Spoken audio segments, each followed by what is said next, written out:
I'm very good and happy and blessed. Thank you. Thank you so much for now.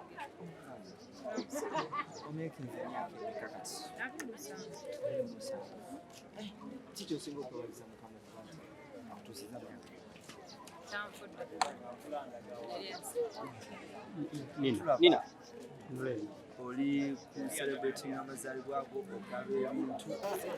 But bw'otunuulira abaana nga bano, you even think how they survive in a day.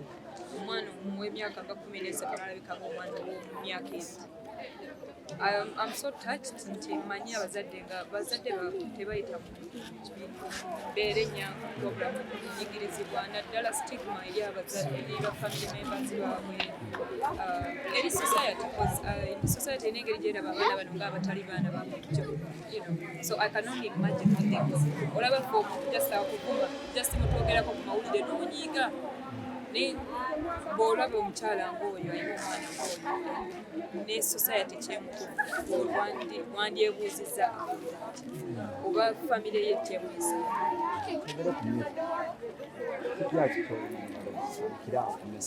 Kayimba wange kakyatambula era nga after my birthday I'm planning something special kyesigenda kwogera wano naye kigenda bagomba ogwe boom matune mu maaso ate sisaaga.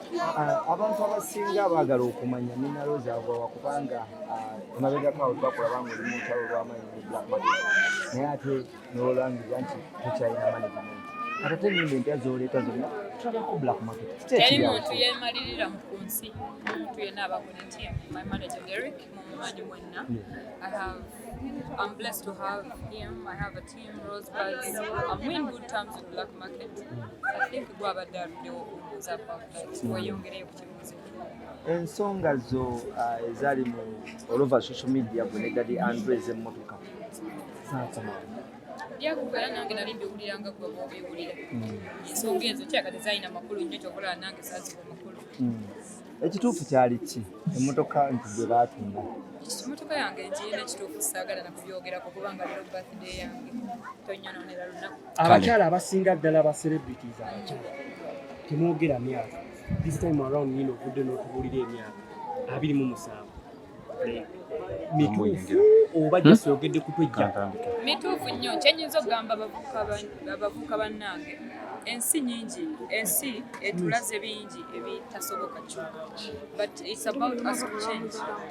Neeyisa njogera mubikola tewali agenda kukyusa kinfuota kikyusa. Olaba bazaddewo kibalema ne bakyaliibo ne baani. So it starts with you. Nzize nga nkiwulira abaserebu tebogera myaka, abaserebu tebawasa, abaserebu tebafumbirwa, but it's our generation katonda waba tuwadde amaanyi tetufuuka ngaawo baserebu bemogerako. We have to change something. Like, dare yourself to do something different. Nze ndowooza kyekinfudde ow'enjawulo. Kozi katono nnyo Nina Rose bakuzaala mwaka ki? 17 July. Ekyokubanga kituufu tuddeko era wali onosonyi okuzza emabega. Pasita akubuuzizza omwami ne Nina omwami ku birthday si kuva ku lujja naye omukyala omulungi nga gwe ow'amaanyi bisi olina okubeera muntu akubudaabuda mu ngeri emubeera. Neebaza Katonda nyina abambudaabuda abatali ekyo ky'olowooza era nga naye waaba atuuse time okuba nti mubalagajjamu. Nina tukulabye ng'oyagala nnyo abaana era abamu obasitudde. Mu 2007 gye tuwezezza tusubye birthday ddako okubanga tulinayo ke tubuusa. Obuziza ekibuuzo ekirungi nange kyenjagala naye entegeka zonna ziba za Katonda. Tupulaninga bwa pulaninga so kuyiye gwe mumidde.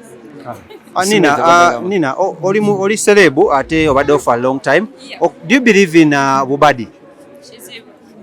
Oba wegeka obadi like nga celebrity stunts sizikola kakoze buli bwenda baba zikola beku ate boye bakuka kati banekubeka kama sindoza okwerimba kibi oba werimba for ani abo waliwo wa boda ganda emyaka egyo kuliko egyo ekijambi yange 5 wetunulira weteke tontya newadde nyambadde makeup naye emyaka tebagikweka. Nina nga tuzeeyo ku kya celebrity and celebrating your birthday today tulabye abayimbi bangi nga ennaku zino ekyasa kino ekyammwe your generation of celebrities mwevumbulidde nnyo okukola ebintu mu nkukutu for example emikolo, birthday parties, different celebration of housewarming and stuff. Lwaki ekintu kino kiri bwe kiti nga gwabeera mu baserebu ate artist owakabye ennyo mu ggwanga Uganda? Waliwo ekyo kye baba bakweka kye bataagala mumanye maybe temunnatuusa kimanya. So abantu mu bulamu balina ensonga lwaki bakola ebintu mu bulamu. So you cannot judge. Nze nnyinza okugamba nti bikweka because nali saagala mawulire. Omulala n'akugamba kintu kirala nnyo. So everyone has a reason why they do be who they are. Tulina kunoonyereza lwaki. Kyemmanyi baba balina kye babakweka kye bataagala mumanye ate kweyesaawo. Naye nga mujja kimanyiira amazima tegeekweka. Yagwa omukubbo ebijige era netumala netubitegeera ate era mbagambye nalina ensonga yange yali nti saali ready okubanga era saamubalaganga twekwanga kitegeera. So waliwo ensonga lwaki baba bakweka maybe tebannatuusa Anina ekyokubanga mukweka ebintu bino ne bimala ne bizuuka mu lwatu nti bwe mutuuka okukyawagana ate ne bijja in public. Lwaki tebisigalirayo ddala eyo like gye mubeera ngamukoze emikolo ne mugikweka era ne bibeera eyo mu nkukutu forever ne mubimalira eyo?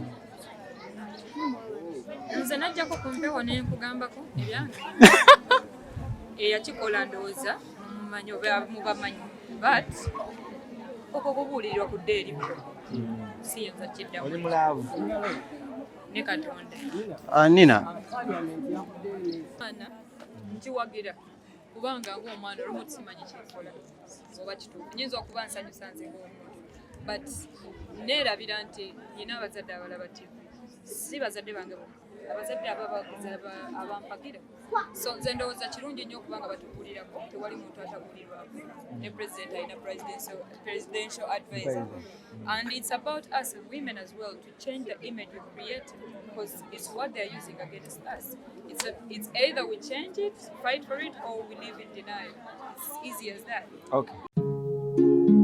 Oyagala omukolo gw'enjawulo gubeere n'ebijjukizo mu nnyumba yo? Kankwanjulire ba King Montage Photo Studio. Ffe bakafulu mu kkuba ebifaananyi n'okukola video. Olina wedding, birthday party, kukyala, nika, baby shower, photoshoot oba music shoot na buli kimu kyonna ky'oyagala. Ffe tusobola okuwa ebijjukizo ebirungi eri ebirooto byo. Ate nno mwana wattu kusintiiza omuntu wa bulijjo. Tusange Bannankulabi ku Bitaala ku Prime Tower Level 3 Room D04. Okumanya ebisingawo tukubire ku nnamba zino: 0702 104 125 oba 0755 311 731 oba 0777 223 405. King Montage Photo Studio. Ffe tusobola okuwa ebijjukizo ebirungi ate nno mwana wattu kusintiiza omuntu wa bulijjo.